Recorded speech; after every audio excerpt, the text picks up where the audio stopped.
Hi, my name is Beth, Quarter Librarian, and welcome to a reading vlog.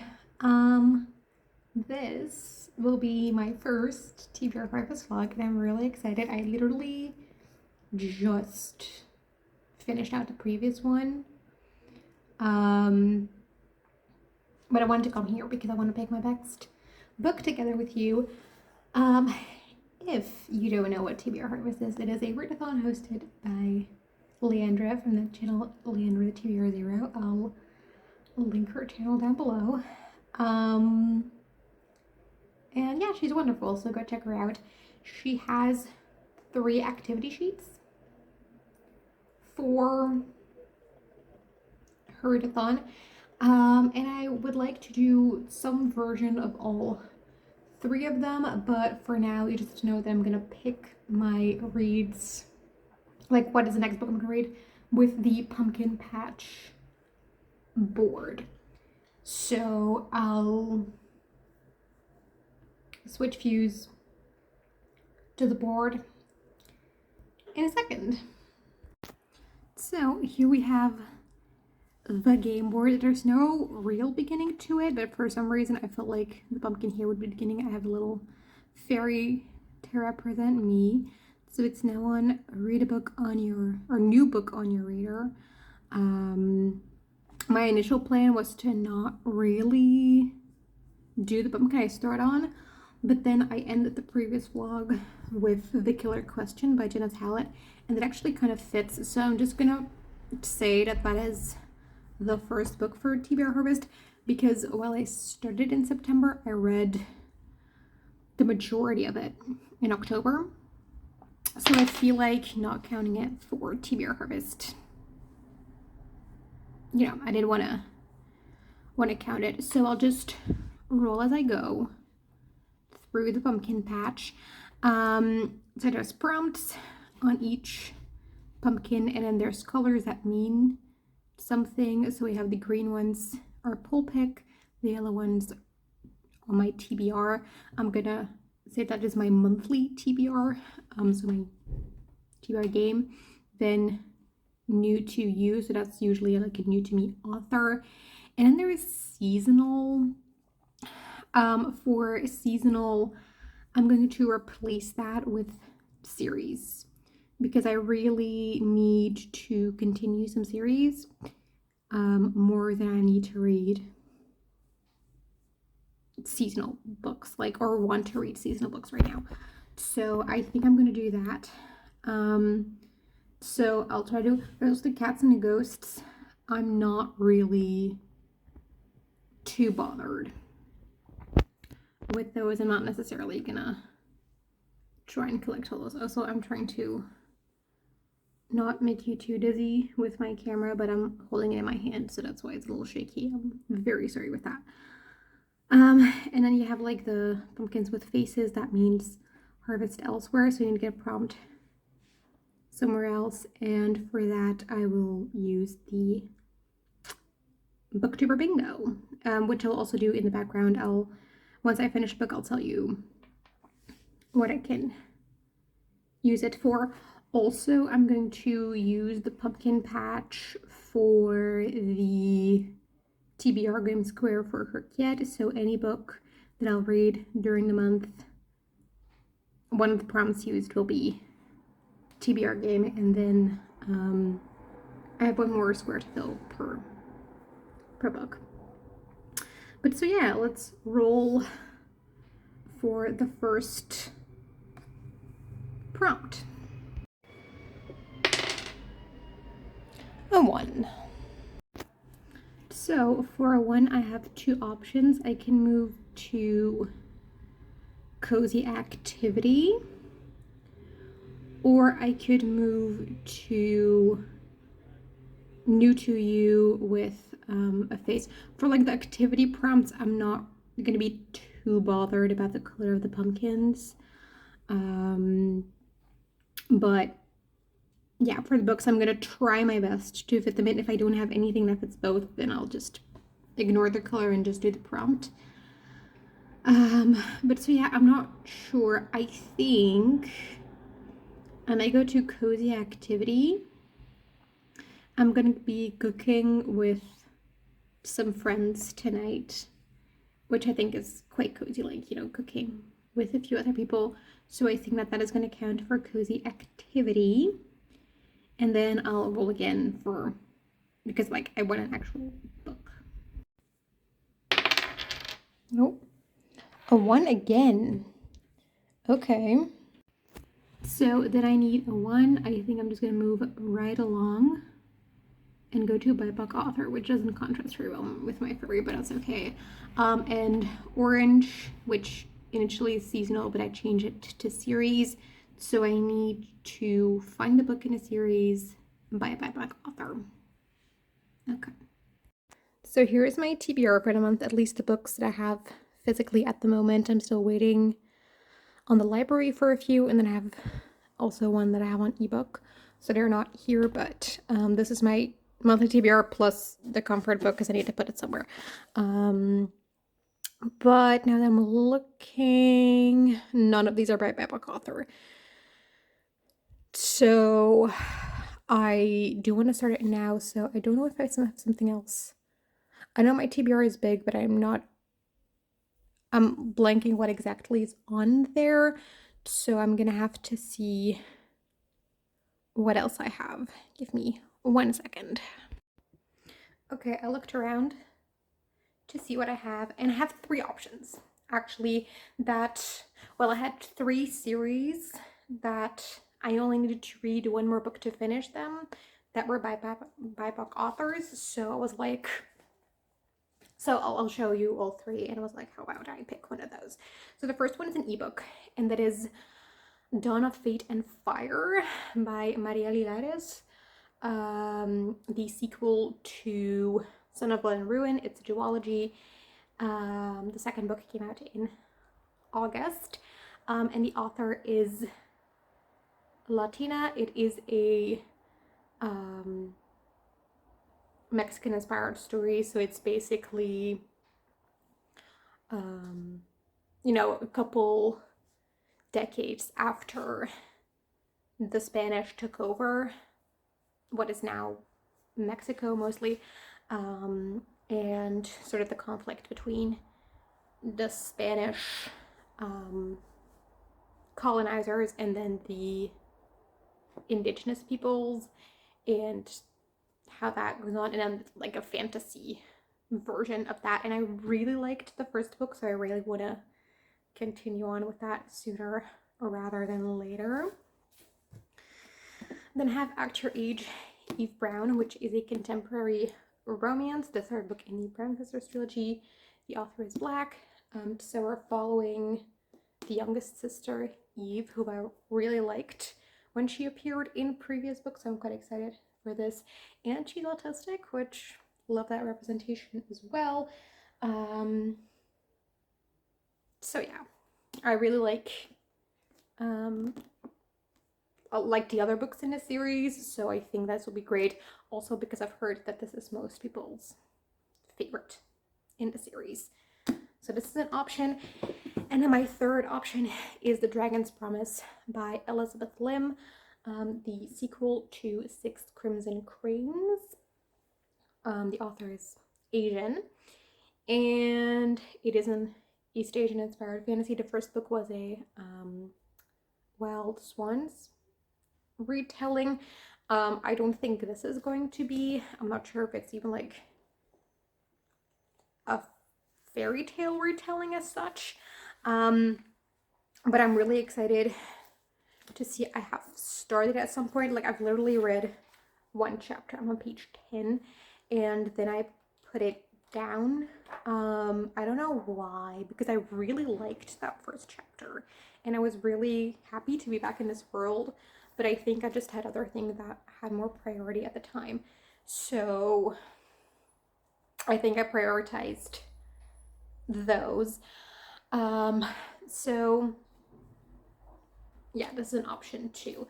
So between those 3, I think I'm going to eliminate Dawn of Fate and Fire just because it's an ebook, and I'm kind of in the mood to read a physical book, which is an incredibly shallow way of picking, but I need a way of picking. So eliminate that. And then between these two, I think, oh, which one? This is difficult. I think I'm gonna go with the Dragon's Promise because I just keep putting it off for no reason, or like not putting off, not prioritizing it. And I really want to do that now. So I think I'm going to finally read The Dragon's Promise. It has been on my 24 books to read in 2024. My 25 books to read in 2025. And we're almost at the end of 2025 and I haven't read it. So I'm going to read this. I think it's going to be great. And so yeah, I can say that I finally read it after saying so many times that I would. So yeah, that is The Dragon's Promise by Elizabeth Lim. I'll talk to you once I've read a little bit into it. I'll reread the first chapter and then keep going. Okay, so it is Friday, the next day, and I've started The Dragon's Promise. I'm not very far in, like I'm on page 22, 2 chapters in, so I don't have a lot to say. I restarted it. But I'm really liking it. I'm really liking being back in this world. We're sort of in this underwater realm right now, which I always really enjoy. There's dragons, as the title suggests. Without spoiling the first book, but we have like a thing that we were trying to do in the first book that we achieved at the end of the first book, but in order to achieve it, we had help from a dragon, right? And so now that that initial plot line is wrapped up, we need to keep our end of the bargain with the dragon, because in exchange for their help, Chiori, the main character, made a promise. And now she has to fulfill that promise, and that's what this book is about. And the thing is, the promise that she would bring a certain item to this dragon. And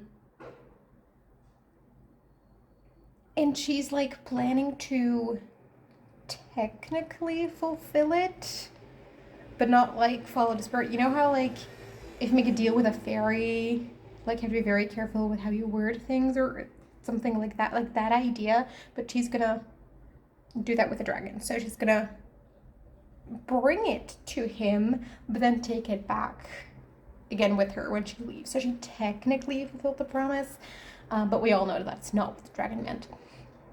And I thought that would be like a bigger portion of this book, but no, that was chapter 2. She was like, oh yeah, now I brought you the thing, but I'm not really giving it to you. I'm not leaving it here, and I'm leaving now, so peace out. And the dragon was like, oh no, you're not. You're not getting away with this. And so we're kind of following that now, which is interesting because I just expected that this wouldn't happen so soon. It went into like a pretty, action-y scene pretty fast, which I wasn't expecting. So yeah, I'm liking this. I'm enjoying this. I'm gonna read more today, but I have a pretty long commute today. I definitely won't finish this because like I've almost 100 pages left, but I will get a decent chunk in. So what I would like to do is roll for the next read. Also, just like it's the 3rd day of October now, and I have a pretty, I have quite a few books on my monthly TBR, and like not having started any of them like this weekend, I will just feel wise, it won't feel great, so I think I'm just going to roll again so I can read 2 books at the same time, which I like to do. So yeah, but first I have a library haul. Hang on. I just went to the library initially because a whole had come in for Vicious by V.E. Schwab, which is the October pick for the Interstellar Book Club, which is a sci-fi book club hosted by Steph from Coffee Over Apples. In October, we're reading Vicious, so I got that. It's shorter than I thought. I thought it would be longer, but I'm not mad about it. How many pages is it? 343. That is very okay. And then while I was there, I still had, well, I still had a couple books from my monthly TBR that I still need from the library, but the others weren't present currently. One of them was, it is Der Geschichtenbäcker by Gaston Hen, which is a German book that I'm reading in German, and it's in German, and I will have to read it in German. So I'm a little scared. Also, it's just like a weird size, like oddly narrow. I don't know. I don't like it. But yeah, this is a romance between a dancer and a baker. And yeah, it's gonna be fun, I hope. And then while I was there anyway, so we have this section with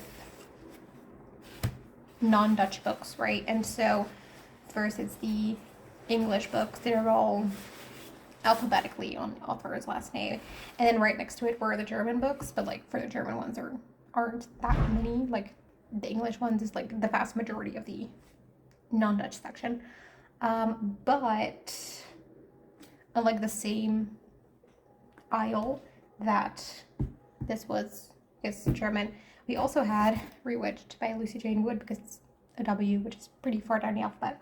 And so I saw it and was like, you know what, I do want to read this. It was on my radar. I think Kitty from Kitty and the Books recently read it and also really liked it.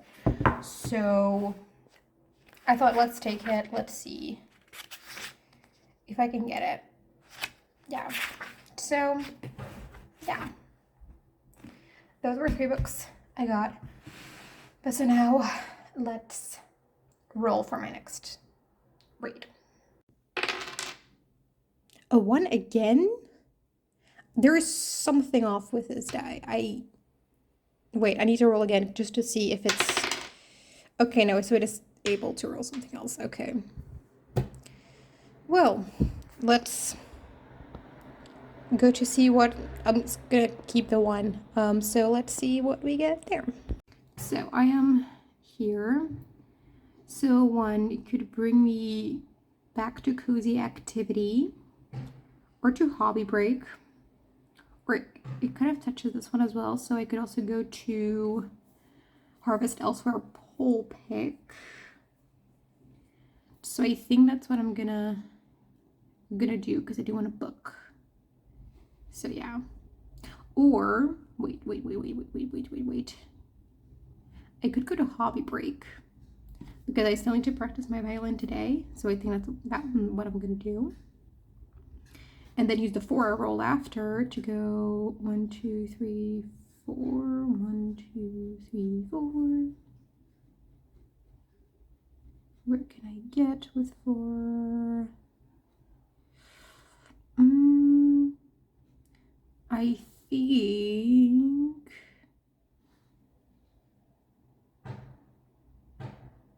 I might go to CAT in the title. And it's a pole pick. So let's see what options I have. Okay, so here I have my shelf with, well, up until here it's my monthly TBR, and then these are other things. So let's see what I have with See It. You can't really see the title here, hang on. We have a C in Rick, an A in Hades, and a T in Hoods. So that's our first option. Empire of Storms, it doesn't have a C. We have a C, an A. Don't see a T. We have a C, an A, a T, so that's an option. Don't see a C here. We have a C, an A, and a T. So that works. We have a C, an A, and a T. So that works. We have C, A, and T. Zeri-witched works. Vicious, C, A, but no T. Okay. So that leaves me with 5 options. I think I'm going to eliminate the comfort book just because I'm like really dipping in and out of this and I'm not really reading it from front to back. So I think I would like to really keep it like out of like readathon prompts and stuff because I'm not reading it in that way, if that makes sense. So I'm just gonna put that back. So now I have 4 books left. I have 3 that are on my TBR, 1 that is not, but I think that this is going to be my poll. I have a suspicion that Rewitched is going to win. So do I leave it out? Because I actually do want one of these to win.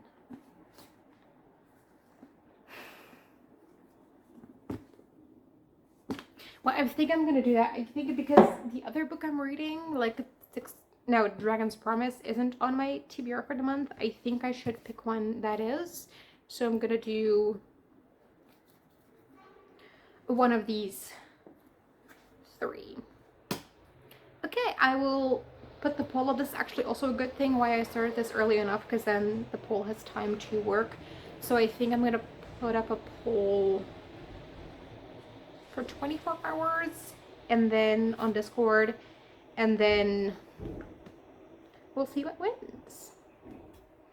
Hi, it is Tuesday and time for some updates. So, Dragon's Promise, I got to page 200, a little under halfway through, and I'm having a great time with this. I am really enjoying it. We're sort of, like the plot of it is, the plot of the first book got wrapped up pretty decently in the first book, and so we're kind of going like with one loose end, that being the promise she made to this dragon and stuff to do with that, that we have to go with. So it actually works pretty well for me to read it so long after I read the first book, better than I was afraid it would. So that's really nice. I really enjoy being back with the characters. Things are also coming back really quickly. Like if a name is mentioned, I know entirely who that is. So yay for that. The book is moving pretty fast. And with that I also mean like the sort of situation we're in, like the immediate next step in the plot, like we get through those fairly quickly. Like none of the sections overstay their welcome, which is really nice. I mean, it makes sense. It's pretty much like sort of the younger end of YA, and so I feel like it makes sense for it to have that pacing, because that is also a thing that you would find a bit more in middle grade, I feel. Like the faster switching up of things, so makes sense. And I'm really enjoying that as well. Sometimes I could use a little bit more time, but not that I, like, not in the sense that I mind it in any way.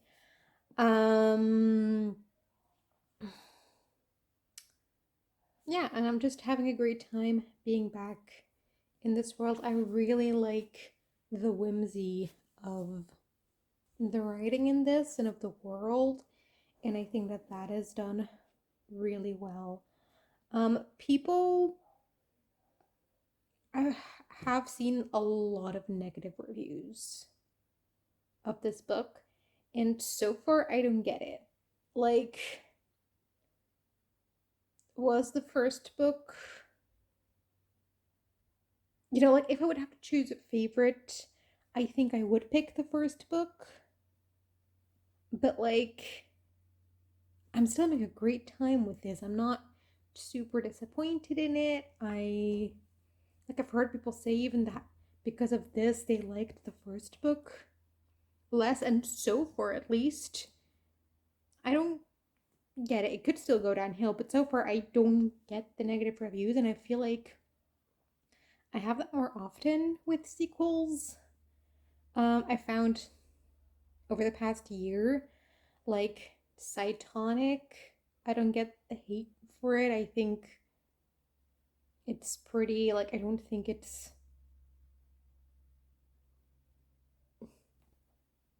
like a huge step down from Skyward and Surfside, in my opinion.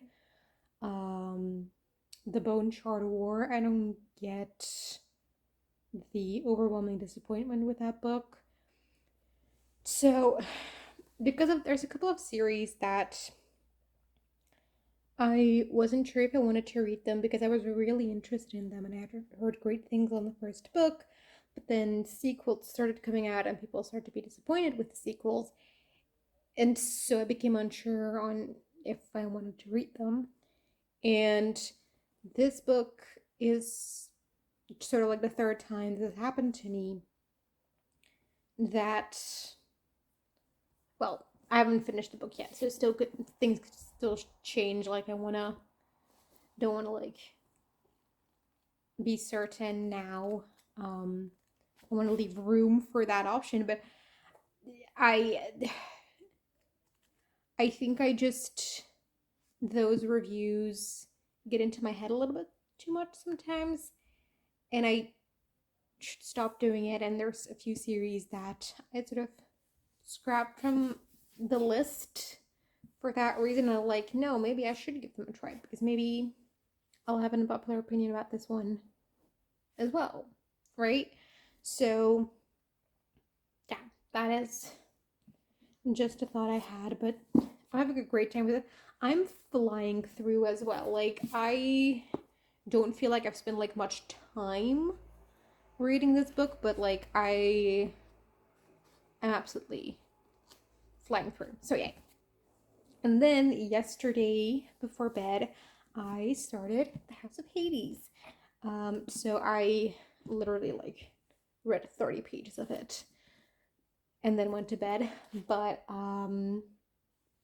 yeah, I'm enjoying this. It picks up not like right where the previous book leaves off, but not much after that. There was one character that I know we meet in the series. I just wasn't sure when we were going to meet her, which that has happened in like these first 30 pages. So I'm really happy because I was kind of waiting for that because I think, it's fun. The things that she brings to the table for the series. I'm not gonna spoil too much, but I really like her connection with Hazel. I think that, I'm just gonna say we meet Hecate, which you don't know much with that. It's not really a spoiler, I think. We meet Hecate, so the goddess of sort of marriage, also crossroads. They made it like literal crossroads, like there's like two that are actually crossing it. It's more like when you have like a road that like splits. So you have 3 roads meeting in one point rather than 4. That's like more technically what she's associated with. But whatever. They kind of made it a point, so I'm making a point too. So we have that. And also I think that she's very connected with Hazel in this book. And I think that that is really important because Hecate is also, a death goddess. She also is related to like death and all that. So I think that that is really interesting because Hazel is the daughter of Pluto, who's, the god of the underworld. So I think that that is very interesting as well. I can't remember if like that aspect really gets, explicitly explored or anything, but I think that is a link that I think is a lot of fun. So yeah, I I'm a little bit fascinated with just generally witchcraft and magic in ancient Greece and Rome. I just think it's very fun. Um so like, meeting Hecate is a lot of fun, but there's like a lot of sort of witchcraft and magic and people like trying to curse each other that is happening at the time, and I think it's really interesting, and so yeah, I really enjoy that aspect of it. So yeah, I will keep reading. I'm not entirely sure anymore what happens in this book actually. Like I feel like I remembered up until now pretty well, like what enemies we meet, what are some plot points that we hit. Um, as I said, with me knowing that we meet Hecate, um, I'm sure it'll be things that like I know that they happen in this series, that I just don't really remember when that happened in here. Um, but so yeah, I'm having fun. I think that out of all the books, this is the one I remember the least clearly. So we'll see how that goes. I'm really excited to keep reading this. But tonight I probably should switch to Phantasma because I'm reading it for a book club I'm doing with some offline friends, and we're meeting this weekend to discuss the first half. And I haven't, I've sort of fallen behind on the schedule. We'd make like a weekly schedule. So I should probably catch up on that so that I can talk to them this weekend. But yeah, that is the updates for now. I'll talk to you later. Bye. Hi. So it is now Friday. I haven't made a lot of progress. Well, not really any progress. Um, starting my master's degree is kicking my butt. I've barely read because, like, when I have the time to read, I don't have the brain to read. So, I think I will get some reading done over the weekend, because I try to like keep my weekends not very heavy with schoolwork. Um, so that will work, but yeah. But this weekend I don't know if I have a lot of time to continue with the Dragon's Promise and or House of Hades, because there's two books that I kind of need to prioritize now. The first one is Phantasma. I'm reading both for a book club, which is why I need to prioritize them. But tomorrow we have a discussion of the first half of this book, because we divide it into two parts. I need to get to here, and I'm here. So I need to read 120 pages before tomorrow for that discussion. So that's what I'm going to focus on today and then tomorrow morning probably. This, I am enjoying it, but I'm not fully hooked yet. And I think part of that is to do with, we had like this weekly schedule where we read like 45 pages a week, but I fall behind pretty badly. Like I'm 3 weeks behind. Oopsie. And I think that that has something to do with it because I've just had such a fragmented experience with this book. That's maybe one thing, but also I think I have pretty much reached the point where I'm going to get intrigued. Because the games are about to start and I do like a good trial in a book. So I think I've like, there's like the sections in between with like the dark pages. And I'm really close to like night 2 of Phantasma. And I think that the first, yeah, then we have level 1. So I have 20 pages to read until I reach level 1. And then I can, you know, I think that is where it's going to get really interesting to me, where like I'm going to get really hooked. So excited for that. So today and tomorrow morning I'll be focusing on that. And then after discussion for this, I'll have to read One Day Everyone Will Always Have Been Against This by Omar Akkad, which is an essay. Like I'm gonna have to read it in its entirety, which is doable. Like my copy is 140 pages if it has an ebook. So like it's doable, and I've talked to someone who was in that book club yesterday, and she said it reads very quickly, so that should work. But she also said, yeah, if you're not able to finish it, he repeats himself a lot. So like, if you've read the first 3 chapters, you probably just join the conversation with no problem. There's 10 chapters total. So like, okay, we'll see then. I'll try my best to finish it.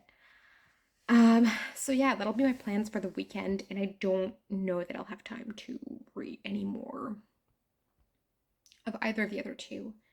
I don't think so, but we'll see. Maybe I'll surprise myself. But I don't think so, because like it's also the birthday of a friend of mine, so that will take time. So like I think like even these 2 will be a challenge to do in time. I'm not gonna roll the pumpkin patch for it because like I don't want to do like a roll and then have nothing that it would fit for, and then have to like roll 5 times and have this whole backlog of rolls that I need to. I don't want to do that. So I'll just read them outside, but they do fit on the bingo board, definitely. I know I have somewhere on my bingo board Canadian author, which One Day Everyone Will Always Have Been Against This would fit. I'm not entirely sure what Phantasma would work for, because I don't know what all the prompts are. But like there are some prompts that we just don't know yet. We're gonna get the 4th batch of prompts later today. There's 5 total, so maybe one of those works, but I'm also not entirely sure what prompts are and aren't on my bingo card. I don't know by heart. So it'll fit something, definitely. So yeah, those are the plans for the weekend. I will probably post this vlog on Monday, hopefully. Then I can tell you my thoughts on Phantasma and the essay with the Wait a Long title. And then I'll wrap this video. Little bit of a shame that I didn't get to finish The Dragon's Promise or The House of Hades. Like I wanted to finish this vlog. But yeah, it's no big deal. I'll continue reading next week. So yeah, I'll talk to you after the weekend. Bye. Okay, it is Tuesday morning, and I have a lot to talk about. So let's get going because I have class in, well, I still have half an hour, but you know, I don't want to be late. But first of all, I got to the point where I needed to be in Phantasma, and rude of the rest of the book club because they were like, oh yeah, we couldn't hold back, so we just already finished it like 2 weeks ago. And I was like, I was sticking to the schedule because of you guys. So it left me behind. And so I'm just gonna try to like finish it next week and then we can talk about it. But I got to the end of the second trial, and as I predicted, the moment the trial started, I got really into it. I'm not really sucked in. I have gotten to the point where I feel like I'm in it with the characters rather than just reading words on a page. So that's really nice. The trials are fun. They're always over like a chapter. I mean, those chapters are like longer than the other chapters, but they're relatively short, and it's a pretty fast-paced book in that regard. But I'm really enjoying it. But one thing I'm enjoying even more is I have noticed something, and I am so proud of myself for noticing this, and I have a theory. So, we have the 9 circles of hell, right? Which is a concept from Dante, in Inferno, which is the first part of the Divine Comedy. He talks about the 9 circles of hell, and that is the first thing that where I kind of started. So we have the first 2 trials. So the first trial is limbo. The second trial is lust, which is also like the first and second circle in Dante. I haven't checked like what the order of the other trials is going to be, but I'm going to assume they're in the same order as in Inferno, which kind of makes sense because the whole point of like the order in which they are is that the sin is getting worse as you get closer to the center. And also like the trials are going to get harder once you get further along in Phantasma. So that makes sense, that they would be in the same order. But because of that, I started to think a little further, and sort of that sparked a little something, and I noticed a bunch of other parallels. So, if you don't know what Divine Comedy is about, we're following Dante, who, well, at the beginning, he described as like walking through this forest, which is sort of like a metaphor for depression or other mental health things, which results in him unaliving himself. And he, ends up in the afterlife, where he goes to look for his, like the woman he loves, Beatrice. And in order to do that, he passes first through hell, then through purgatory, then through heaven, which is the 3 parts of the story. So in this, we have Ophelia, who, well, her mother died. Similarly, a loved one of Dante died, being Beatrice. And she's in a difficult position because of that. She, is in dire straits, which results in her entering Phantasma. Similarly, Dante is in this forest, which results in him entering the afterlife. Dante goes to search for Beatrice.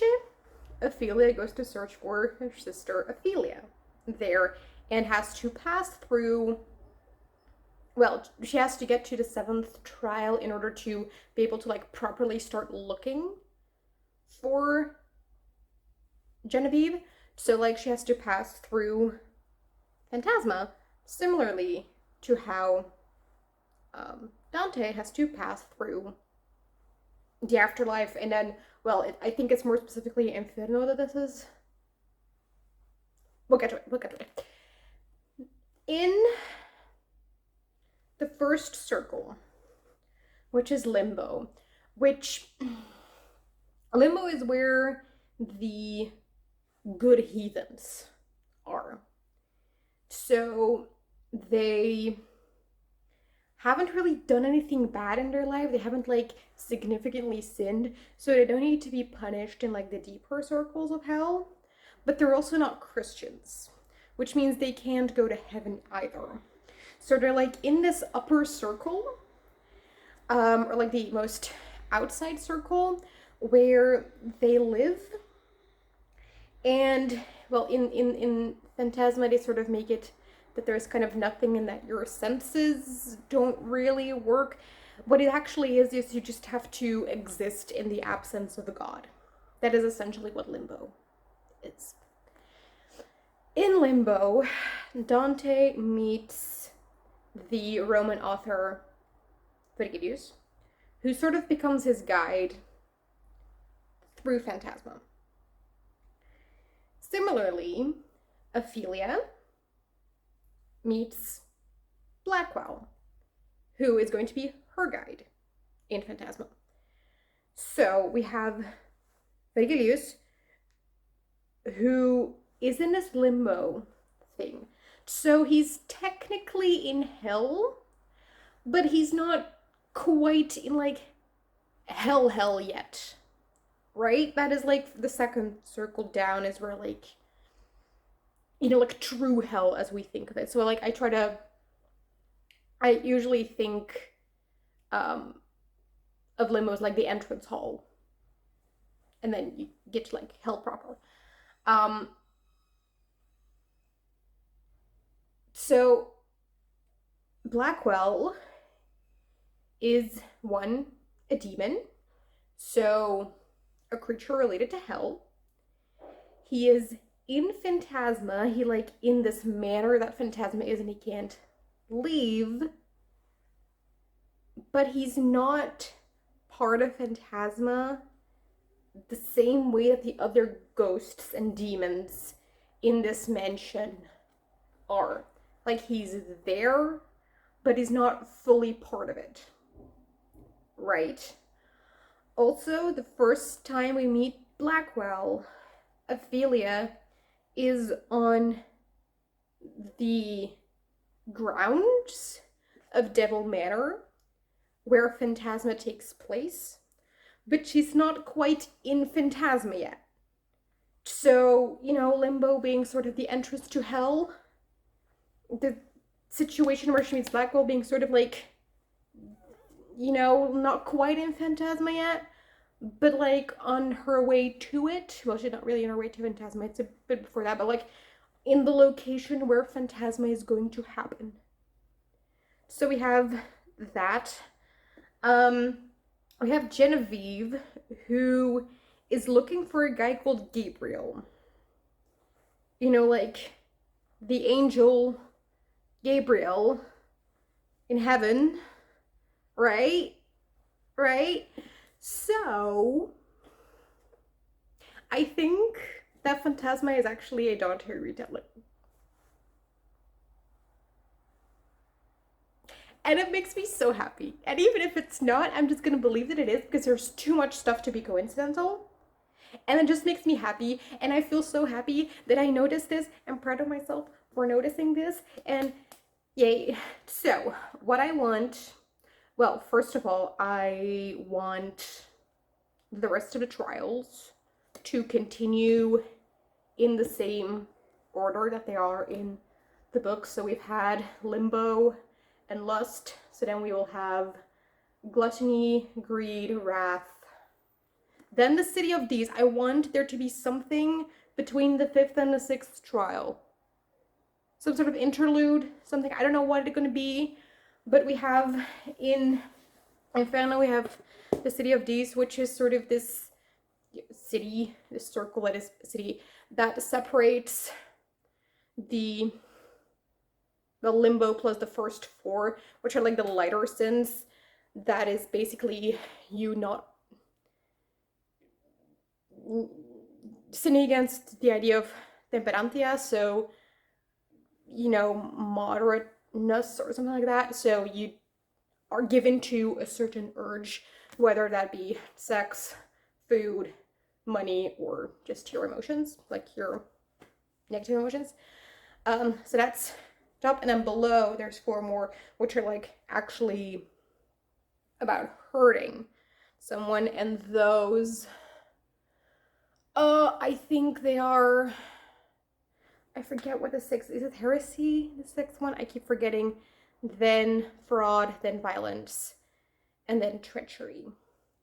Also, the last one being treachery, I have a theory about how this is going to end, which I'm not going to mention more than that.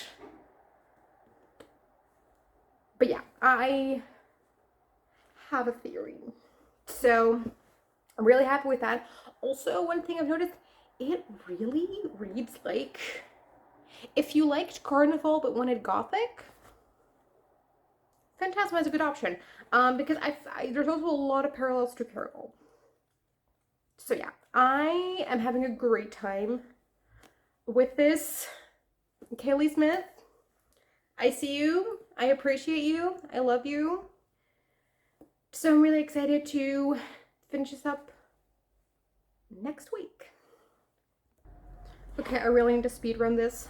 I also finished One Day Everyone Will Have Always Been Against This by Omar Akkad. I had the book club discussion for this yesterday, and it was a great discussion. It's really, I think that the discussion made me appreciate the book more than I did. So I really recommend this for like something like a book club, because I think that the discussion afterwards makes it, elevates it even more, and sort of, as you're reading it, it almost, naturally you're going to focus on certain things, and it almost feels like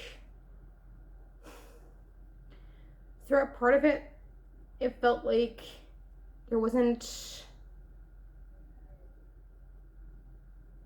not that I didn't get a lot out of it, but it was only until I was like discussing it and we just kept finding new things to talk about that we like hadn't mentioned before in the discussion, that were like, oh, like there was a lot packed into this, but very accessible, very interesting. It is also like a mix of the author's personal experience and then some more like essay type analysis, which usually I don't like. Usually I prefer either like, memoir, autobiography type thing, or the more analytical style thing. I don't love this mixing typically, but here I think it added something because, he's a journalist, he's been in so many places, he has seen so many things. So like it felt like it added something here. Structurally, it felt a bit messy in the beginning. Like it almost, the first two chapters, I was like, this kind of feels like a rambly YouTube rant rather than a polished thing to publish. But then as I got a little further into it, I was like, oh no, there is some sort of order in the chaos, and I can't quite put my finger on what it is, but feelings wise the structure makes sense. And he works on like these themes, and yeah, interesting. I don't even know if I told you what this book is. So it's a political, it's hard to put a specific nonfiction genre on it because it does a bit blending, but I would say an essay about the way the West and then primarily Canada and the United States because he's lived there, so it's more focused on that, how the West responded to the genocide in Gaza, and like taking a bit broader of like, what does this say about us? What does this mean? What are the implications? And it is really, really interesting in that regard. And I think there is things that don't apply in the same way or in the same extent to my situation here in Belgium, but there's other things that definitely do. And also that was really interesting in the discussion to sort of see like, okay, yeah, maybe we're not, like, we don't have a Trump, but like there is this and this and this, which is definitely not to the same extent, but the underlying idea is the same. And you know, like, that is just, it's a very angry book. It is not a fun, happy time read. It made me very angry at myself and at other people. And yeah, it's just, it was sad. The author is very, well, as I said, it's a very angry book. He's very blunt in a lot of instances, which I appreciated. Like, sometimes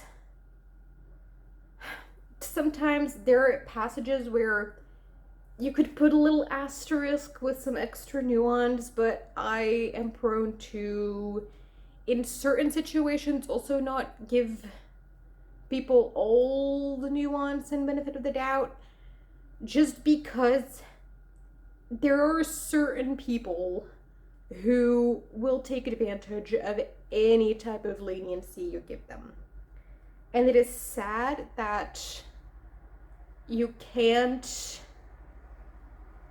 argue in good faith with nuance in a lot of cases. And I wish that we could, but there are situations where we just cannot. So yeah, I forgive that. And it's also like super egregious. It's like just like a tiny asterisk. But yeah, I really like this. I definitely do recommend this. It's a pretty accessible read as well, so don't be afraid. It's short. You'll fly through it. Like, there were people in the books club who read it in a single sitting. Like, you can do it. You don't need to be afraid of it. But so yeah, that was the vlog. I really need to get going now. So I hope you enjoyed it. Let me know if you've read any of these books and what you've thought of them. And I hope to see you again later. Bye.